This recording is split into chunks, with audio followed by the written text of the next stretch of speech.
샬롬, 주님의 이름으로 문안드립니다. 3월 14일 매일의 묵상 시간에 오신 모든 분들을 환영합니다. 오늘도 하나님의 말씀을 묵상함으로써 의의 길을 믿음으로 걸어가는 우리 모두가 되기를 간절히 소망합니다.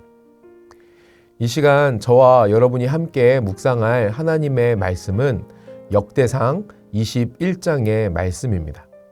그 가운데에서 1절부터 4절 상반절의 말씀을 우리가 함께 하나님을 경외하는 마음으로 읽어보도록 하겠습니다. 사탄이 일어나 이스라엘을 대적하고 다윗을 충동하여 이스라엘을 계수하게 하니라. 다윗이 요압과 백성의 지도자들에게 이르되 너희는 가서 브엘세바에서부터 단까지 이스라엘을 계수하고 돌아와 내게 보고하여 그 수효를 알게 하라 하니 요압이 아뢰되 여호와께서 그 백성을 지금보다 100배나 더하시기를 원하나이다.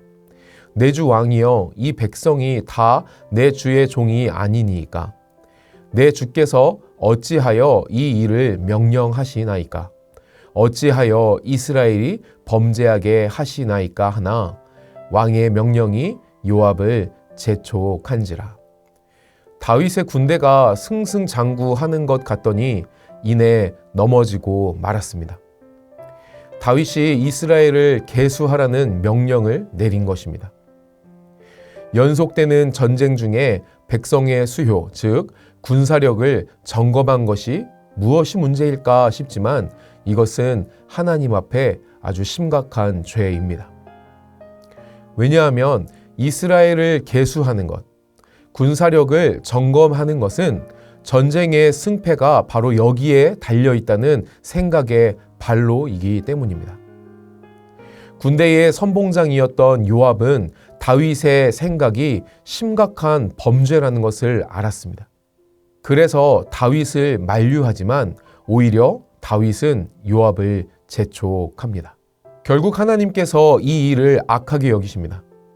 이스라엘을 치시고 선지자 갓을 통하여 다윗에게 다음과 같이 말씀하십니다.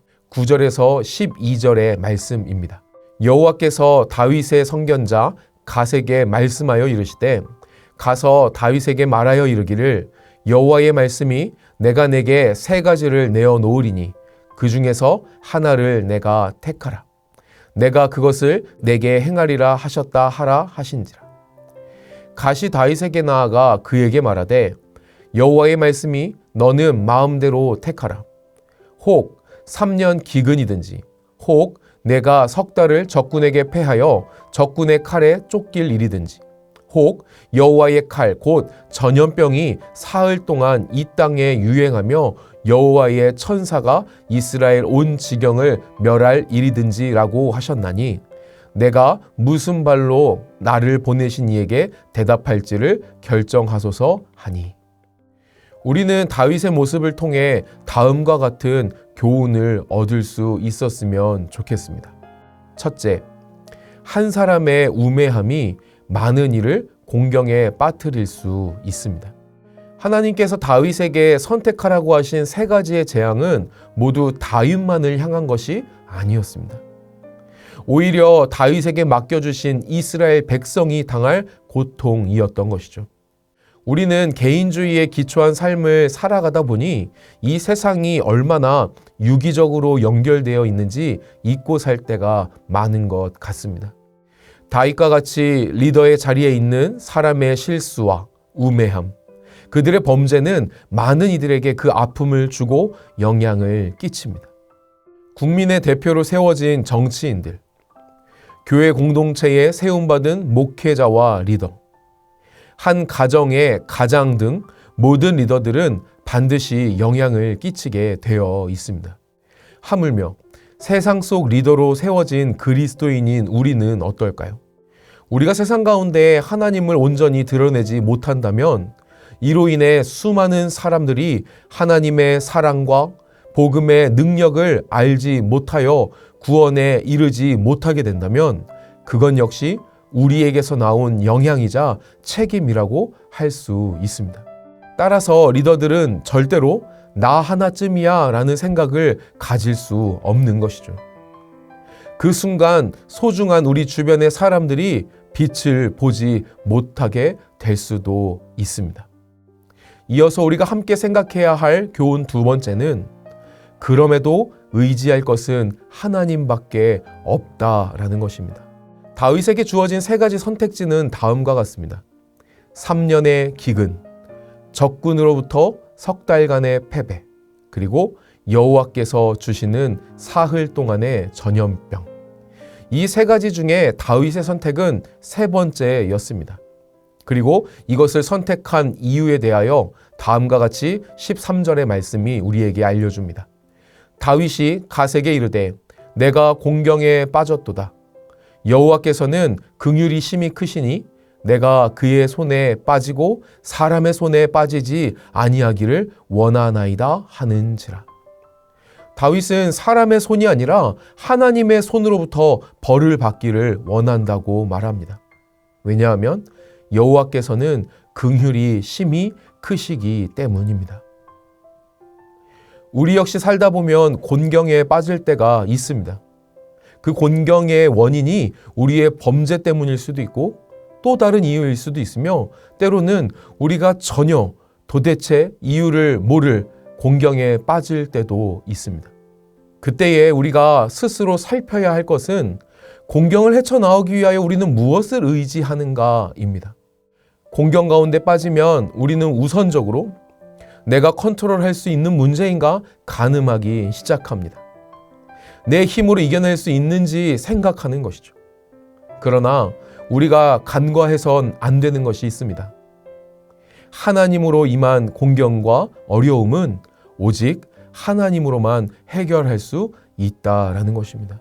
그분의 긍휼만이 우리의 살 길이라는 것이죠.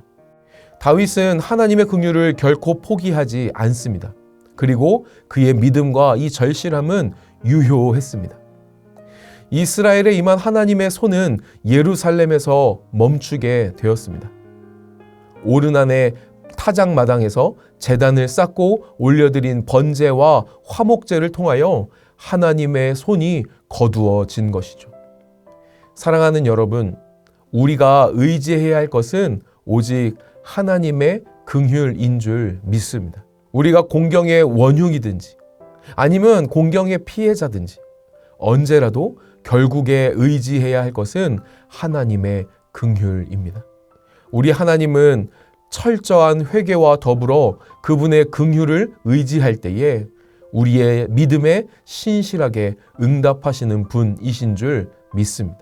끝으로 우리가 함께 생각하길 원하는 교훈 세 번째는 하나님께서는 결국 선한 일을 내시고 인도하신다라는 것입니다. 28절에서 30절의 말씀은 다음과 같이 이야기합니다. 이때에 다윗이 여호와께서 여부스 사람 오르난의 타작마당에서 응답하심을 보고 거기서 제사를 드렸으니 옛적에 모세가 광야에서 지은 여호와의 성막과 번제단이 그때에 기브온 산당에 있었으나 다윗이 여호와의 천사의 칼을 두려워하여 감히 그 앞에 가서 하나님께 묻지 못하더라. 다윗은 오르난의 타작마당에서 자신이 드린 제사를 여호와 하나님께서 받으시자 그곳에서 계속해서 제사를 드리게 됩니다. 여호와의 성막이 있는 기브온 산당으로 가는 것이 두려웠던 것이죠. 그러나 하나님께서는 이 사건을 계기로 훗날 예루살렘 성전의 시작을 준비하십니다. 다윗의 범죄로 인한 화를 역전시키셔서 새로운 시대를 준비하게 하신 것입니다. 우리 하나님은 끝이라고 생각했던 그곳이 새로운 시작이 되게 하시는 분이십니다. 가장 어두운 곳에 빛을 비추시는 분이시며 갈 바를 알 수 없는 광야에 길을 내시는 분이십니다. 우리가 하나님의 긍휼을 의지할 때에 하나님의 새 역사가 시작되는 것이죠. 사랑하는 성도 여러분, 혹시 곤경 가운데 계십니까? 이 시간이 스스로를 살펴볼 수 있는 기회가 되기를 간절히 소망합니다. 나아가 하나님의 긍휼하심을 의지할 수 있는 시간이 되기를 소망합니다. 하나님께서 우리를 돌아보시고 건지시고 새 일을 행하여 주실 줄 믿습니다. 하나님만이 우리의 길이요 진리 생명 되심을 굳게 믿고 오늘도 승리하시는 저와 여러분 되시기를 주님의 이름으로 간절히 축복합니다. 기도하시겠습니다. 사랑하는 하나님, 우리의 연약함을 아시는 주님께 기도합니다. 우리는 하나님 앞에 범죄하기도 하며 누군가를 힘겹게 할 때도 있습니다. 때로는 이유 모를 곤경 가운데 힘겨워하기도 합니다. 그러나 하나님, 우리에게는 소망이 있음을 믿습니다. 오직 하나님의 긍휼이 우리가 의지할 구원임을 고백합니다. 주님, 오늘도 우리를 살펴주세요. 허락하여 주신 은혜에 감사드리며 우리 주 예수 그리스도의 이름으로 기도드립니다. 아멘.